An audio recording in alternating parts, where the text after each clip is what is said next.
Nearing the end of January, spring training comes at you fast. Jon Heyman leading the league in information. We took right on over. We kicked those guys out. They're in the bandbox. Right. How you doing?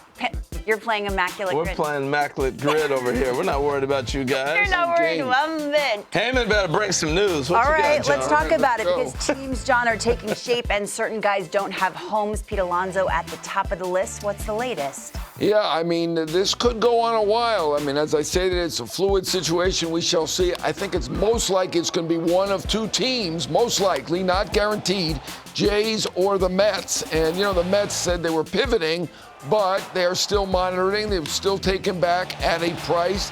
Jays are still working hard. They are trying for Pete. Obviously, they've added Santander. If they get Pete, that's quite a middle of the order with Vlad, who we're going to talk about later. Alonso, guy with the most home runs in the National League since coming in. 226 home runs, 134 OPS plus. I know this seems unusual, but Cody Bellinger didn't sign last spring until February 25th. Could be a similar situation with a shorter deal with the opt-outs. We shall see. He was willing to do that with the Mets. Doesn't mean he's willing to do that with everybody, but it is a sign. As time goes by, does it favor him or a prospective team? In this case, Blue Jays and Mets. Oh, you never know. I mean, look, Bellinger did sign that shorter deal with the opt-outs, which, you know, the opt-outs are huge because look how that did for Snell. He ended up getting $182 million the next year. Matt Chapman got $151 million the next year. But it is possibly a shorter deal. Not necessarily, though, because if we remember Bryce Harper 6 years ago got a record deal February 28th. February 28th, we're only in January, right? Forgot about that. $330 million. So you never know, but he was willing to do that shorter deal with the Mets. That's a sign that maybe he will do that shorter So deal. it could look different. We know the number, though. We know the territory. Similar to Vlad, we know an idea of the number and the years. As free agency looms, Jon, do you get the sense we're going to get there for Vlad? Vlad, well, I mean, Toronto is going to try. They're definitely going to try to sign him. He is their superstar, and they've got a shot here. I mean, he's a favorite son. He's a Canadian citizen. His dad played in Montreal for all those years. I mean, he's an all-time great in Canada, and this is a very popular superstar, and they have tried reportedly at around $340 million. I mean, obviously, Pete's not getting anywhere near that. Pete has a 134 OPS plus, Vlad 137 OPS plus. The big difference, of course, is Vlad is 25 years old. The age plays. We saw that with Soto. And so it's going to have to be at least $400 million. That's the number.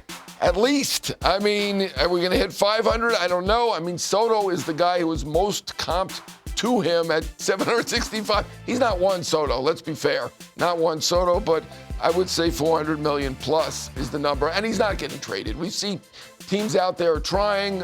We know the Jays are going for it, right? They signed Santander. They're looking at Pete. They're looking at Scherzer. They're going for it. They're not trading him. They're at 340, 400 is the number at least. What about the relief market? I feel like it was yesterday, a couple days ago, I was saying, is this going slower than we think? Tanner Scott then, potentially Kirby Yates. Do certain pieces have to fall for others too? Yeah, they're starting to fall now. So obviously some of the big guys have fallen recently. Yates and Scott both headed to the Dodgers. We're going to talk about the winners in a little while. Obviously the Dodgers, pretty big winner there. Hoffman has now signed. So 3 out of the 4 big ones who are in their prime have signed. Estevez is the next one to go. We think he's going to go fairly soon. He's been connected to the Jays, the Cubs, the Reds. I know there are 5 teams talking to him, 57 saves over the last 2 years. There are other very good relievers out there. Kenley Jansen. Hey, look, Billy Wagner got in the Hall of Fame. Kenley Jansen probably shooting for the Hall of Fame. He looks like he's got a couple years left. Might be able to do it.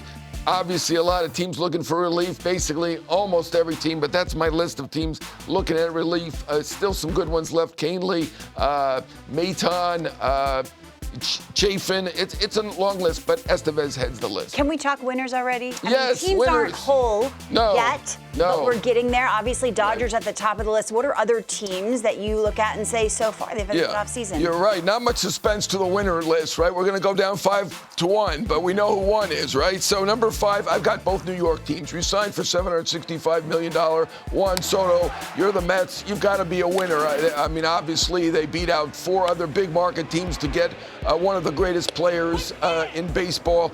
I'm going to count the Yankees. I think they pivoted nicely. That's a big word in baseball now. Pivoted, Fried, Bellinger, Goldschmidt, Williams. That's a pretty good haul they spent the money on instead of Soto. I think they're a winner. So that's my number 5. That's 2 teams. I guess that's 5 and 6. Number 4, I'm going with the Giants. I know they're getting some criticism, but I like what they did. I like Adames. I think he's a terrific player, great in the clubhouse. I think Verlander still has something less. Not sure he's going to pitch till 50 as he hopes, but I think he'll be good at age 41, 42.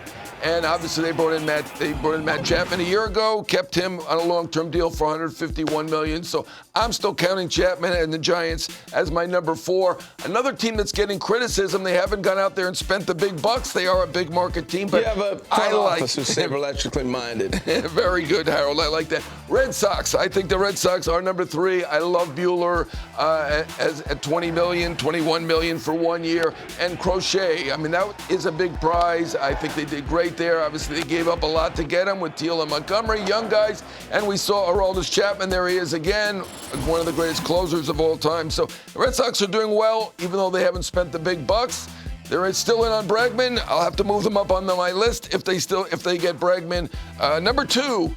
I think this is pretty easy, too. The D-backs, when you got a mid-market team that signs a guy for this kind of price, over $200 million, one of the best pitchers in the game in Corbin Burns, obviously terrific. They got Naylor to replace some of the offense that they did lose with Walker leaving and Peterson leaving, but they have a number 1 starter, a team that was actually 4th from the bottom in ERA. I can't even believe I'm saying that. Look at that rotation. It's outstanding with Gallen, Kelly, Erod, if he's healthy, fantastic pitcher, Fought. I think he's terrifically talented as well. And if you get Jordan Montgomery back doing something, I think they're still trying to trade him. That'd be a plus. So very, very good rotation. Number 2, obviously number 1. You gave it away, Lauren. There's no giving it away. We knew that the Dodgers are number 1. They're up to a $375 million payroll and is a very worthwhile $375 million. They have spent it very, very wisely to get Snell and Sasaki to add to the pitchers they had. They won the World Series last year with half of the rotation in sick pay. Some of those guys are back. They'll get Kershaw back. He's not on that list yet. He's on as a subtraction. I think they'll sign him at mid-year.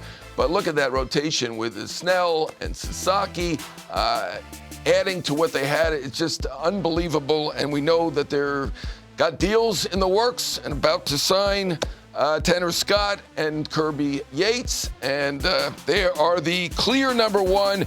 In a way, Giants and Diamondbacks I have as winners. So 3 out of the 6 teams I've listed are in the same division.